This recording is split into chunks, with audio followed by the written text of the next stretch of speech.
Whatever pays the bills, dude. Leland, we good? Mm-hmm. Okay. All right. You guys ready? All right. First, just want to say our thoughts and prayers are out to the entire family of community, family, high school at Appalachia High School, and really especially the families of the victims, and just a senseless act and senseless tragedy. Pretty close to home. So, thoughts and prayers for our entire football program are with them throughout this time. So, moving forward, we have a huge game on Saturday, biggest game of the year, biggest opportunity of the year for us, biggest challenge for us. So, noon game on the road in conference, new coaching staff, instilling the values into their program and how they want to be, and very similar to where we were this time last year, and that you're really driving home every day the identity that you want your team to eventually become, and you see that in the way they play, knowing the coaching staff and guys on the staff and Fran, and knowing his personality and the toughness that he has and brings. You can see that start to show in the team. So we've got a big challenge in front of us. They're a good football team. They play really hard, and last week was their first game, so you'll see a much different version of them and a better version of them this week, even than you did last week. So, with that, any questions? Chad? I know you spoke about this yesterday on the radio, the ranking. Celebrate that ranking, right, but not let it become more than it is. Is that that the message? Yeah, I mean, it's not about the event that occurs. We talk about, the E+R = O, and I mean, it falls right into it. It's not about the event. It's how we respond to those things. And look, that's the thing. Those are things that come with winning. That's the ground that we're walking on, and people, they need to understand that that's the normal. It's supposed to happen. But we'll never let the circumstance that we're in, we'll never let other people's opinions dictate what our future is. Right? We're the only ones that can dictate things that take place in our future, and you can't let circumstances control your own destiny, control your future, and that won't happen. All of our goals, as I said before, all of our goals are in front of us, and this is another opportunity for us to play the game of football together. And these guys, they've worked their tails off really since the 1st of January, and extremely hard through camp, and given 12 opportunities. So this is a one-game season for us. All that matters is this week. All that matters is how we prepare right now, tomorrow, while we're at the hotel, and then get up early and get ready to go play the game. Do you have an update on Chad Alexander, Trey Cooley, and Horace Lockett and their injury statuses? Yeah, Horace has been back. He's working his way back in. When you miss a little bit of time, you work your way back into shape. And there's some good players in that position too. So he's got to work his way back into depth in there. But yeah, Horace is fine. Chad's fine. Practice this week, and Trey will be. Go make sure Trey's good. So I don't know the time frame on Trey Cooley. Don't expect him to be in the game this week. He won't be in the game this week. We got to do what's best for Trey and make sure that he gets himself taken care of and gets back to a good place. So, but Chad and Horace are good to go. You talked a little bit on Tuesday about Syracuse's quarterback and some of their skilled players. What's going to be the biggest challenge for the secondary and even the other positions going up against those guys? Yeah, look, when you play a team like this, you play a quarterback like this who's a headsy player, very smart, knows where to go with the football. You can't sit back there and play one type of coverage. You got to be able to mix those things up. But look, there's never been a guy like this, not complete a pass. He's going to complete a pass. He's going to have success. All right, so no. I like everyone to see Kevin Harris. All right, so Kevin will be game captain this week for the Georgia Tech Yellow Jackets, and it's based on us having to create our own energy, all right, and bring energy when we go on the road and play in conference games, right? And that's the energy man right there. Hell yeah. So get out. Come on. There he is. So tell him something. Oh, no. Get out. If y'all think that's funny, y'all should be around us every day.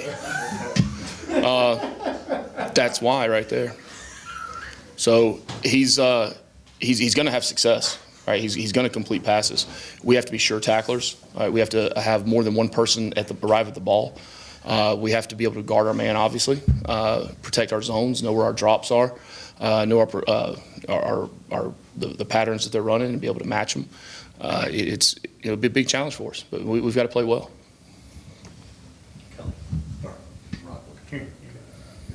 Going back to the running backs, a while back you talked about the need to have a deep running back room, and that's proven so far to be a need for your team, with different guys going down, and the guys that have stepped in have all, taken care of business so far. I imagine that's going to be the same thing this week with Syracuse. Is that a statement or a question? No, that was a statement. Evaluation. You said you imagine that's going to be. Yeah. That's a statement. Yes, no. Yeah. Yeah, I mean, running back's a position that people get banged up, and that's why you carry 5, 6 running backs on your team, because you know that they're going to, over the course of the season, that's going to happen, and that's why you also have to play more than one guy and get those guys rolling in there, so that you take some of that wear and tear and the tread, keep some of the tread on the tires. How important is this game in terms of just you talk about the importance of winning each week, learning how to win, learning how to handle success, and then each game means more when you do that. Like, how do you kind of reinforce that with your team as you go through the practice this week? Yeah, well, this is the biggest game of the year. I mean, there's no question about that. It's the one opportunity we have that we're guaranteed to be able to go play. I mean, you're not guaranteed anything after that. So, I can answer that a couple of different ways, but I think if you were at practice for the entire time for the any day this week, you'd be pretty sure that there's no complacency taking place. My job's to make sure that doesn't happen. But at the same time, I believe in this football team. I trust these kids, these young men. I believe in these young men. And when you stand in front of your football team, 120 young men, and you tell them that they have ownership in what takes place, right? You have to have a high level of trust, right? And for me to tell them that I trust them, but then not trust that they're going to believe the things that we're saying, right? It doesn't make sense, right? And this football team's done nothing for me not to trust them. They've done nothing for me not to believe in them. For an hour and a half on the field today during practice, I walked around the entire time to different position groups, and it might be the first time in my career that I've heard an entire team, as they're talking when the guys are not in, every bit of the conversation was about football. Plays we're running, adjustments to things we're doing, the opponent we're playing. Maybe it's something they saw in another game. So as long as this football team continues to give me that feedback and they continue to prepare the right way and play the game the right way, we're not worried about outcomes, right? We're worried about preparing the right way, practicing the right way, playing the game the right way. If we do those things, more times than not, you're going to get the outcome you want. And this team has done nothing for me not to believe in them and not to trust them, that they completely understand the importance of every football game we play in. Sure. I want to ask you about Weston Franklin. I know you've known him for a long time. How vital has he been to this program? It's a little near and dear to my heart, that position. I call it my baby position for a lot of years. But second really only to the quarterback. And look, if you've never played quarterback, right, you hadn't had a 300-pound defensive lineman barreling down on you with about 2.1 seconds to get rid of the football and go through your entire progression, it's hard to really talk about what the quarterback should do, All right, and I can tell you, I've never done that, if you couldn't tell. But that's why I've got Buster Faulkner and Chris Winkie to be able to coach that position, okay? Flip it around. If you've never had your hand in the dirt and had to snap a football with that same 300-pounder 3 inches from your face,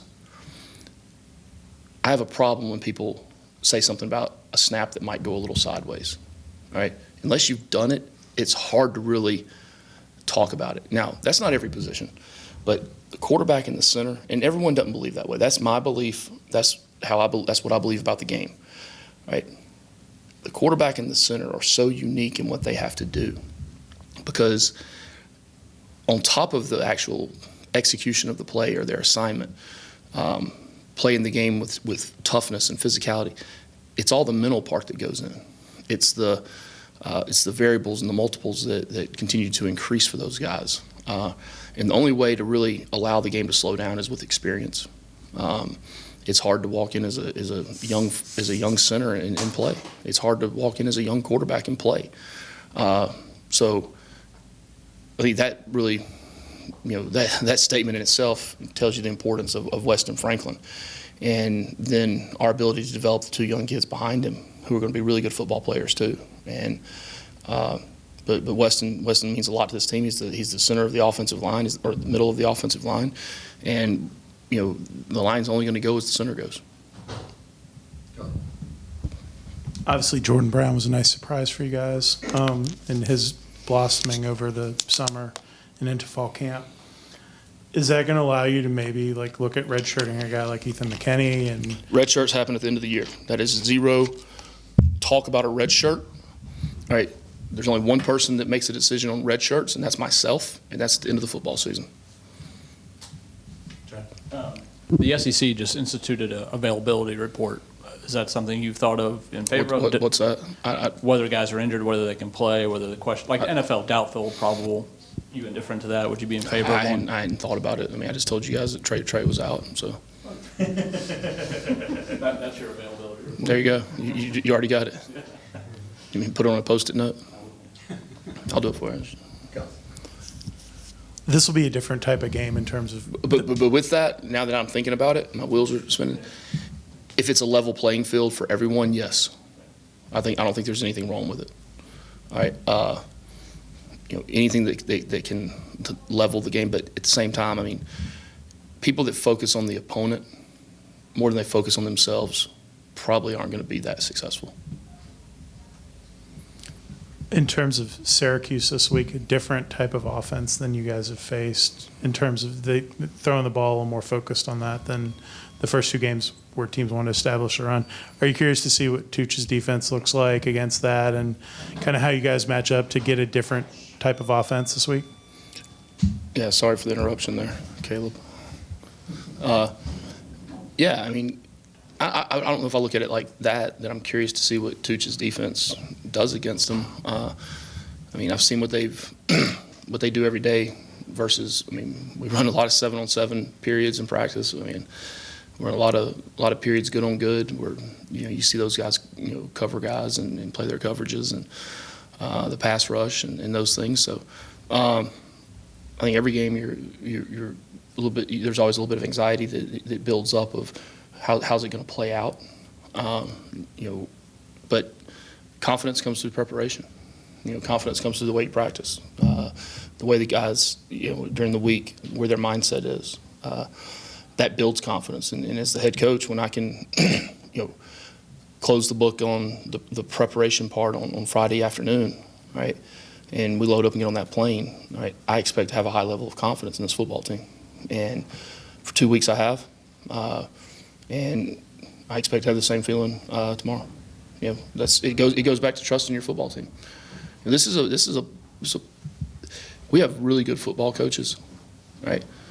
But there's a lot of really good football coaches that don't end up winning football games, right?